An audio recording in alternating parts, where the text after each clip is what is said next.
After that crucial meeting on Monday morning, Chinese officials say one of their priorities at the moment is to help small and medium-sized businesses through this difficult period. This is what one official had to say during a press conference Monday morning in Beijing.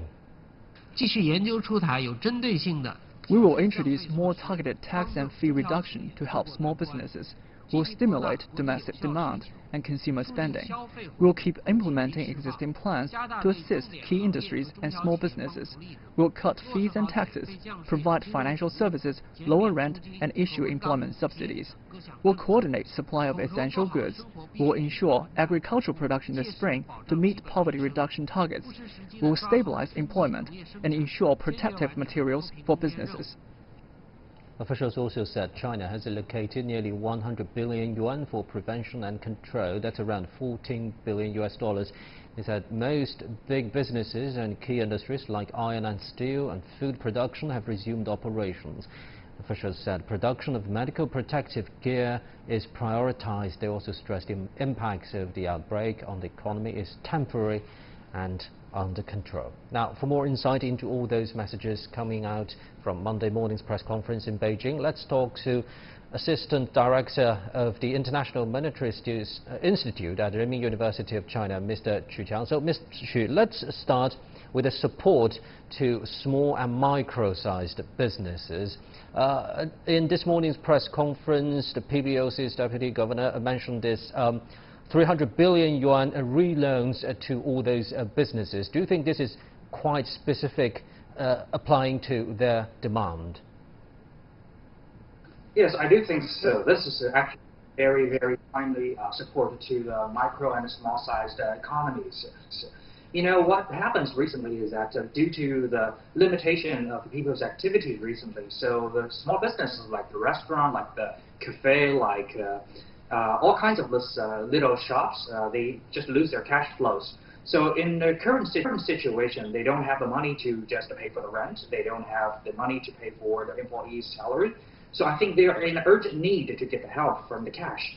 Well, we strongly suggest the government do not subsidize landlord or some indirect way, but we strongly suggest the government to just subsidize those little shops and this little restaurant to directly help them to pay for 1 month of the rent, but don't give them the money.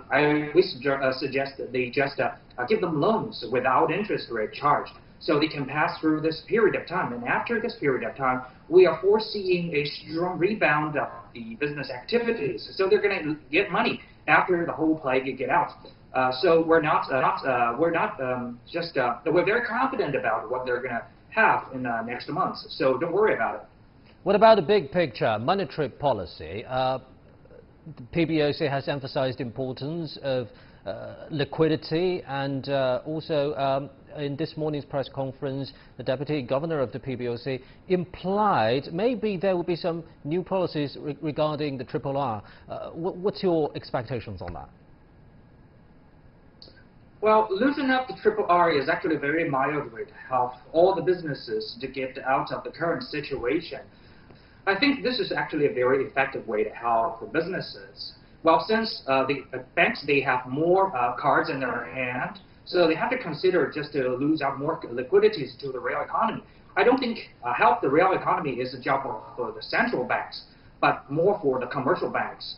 The commercial banks, they understand their client. Their clients are the shops or the companies or the restaurants. They know who is trustworthy. They know who has the potential to just get the rebound and the regain of the profit after all these things get over. So I think the central bank entrusted the commercial banks by giving them more cards to play, and then the commercial banks will actually have the power to help the client to get over this difficult time. So I think this is actually very timely gestures.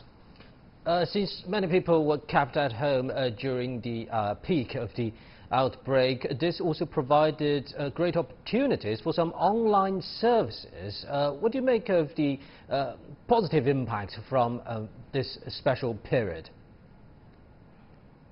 Yes, of course. Everybody suddenly find out actually our fixed lifestyle can be alternated. Well, a lot of people find out maybe half or 50% of their meetings should not be opened person to person. We can do it online. and a lot of gatherings can be on the clouds. So this is a major change in people's lifestyle and let people to see the potentials of the online businesses. But guess what? I'm not that confident about their development. I'm confident about the potential for sure, but I'm not that confident because people still need to meet people face to face. So this offline meetings, this offline businesses still have a lot of potential. And online businesses, they show people their potentials in this very special season and very special situation. But I'm not sure people would love to continue this kind of lifestyle after the plague. So my confidence is very conservative. Thank you very much, Assistant Director of the International Monetary Institute, Mr. Qiang at Renmin University of China.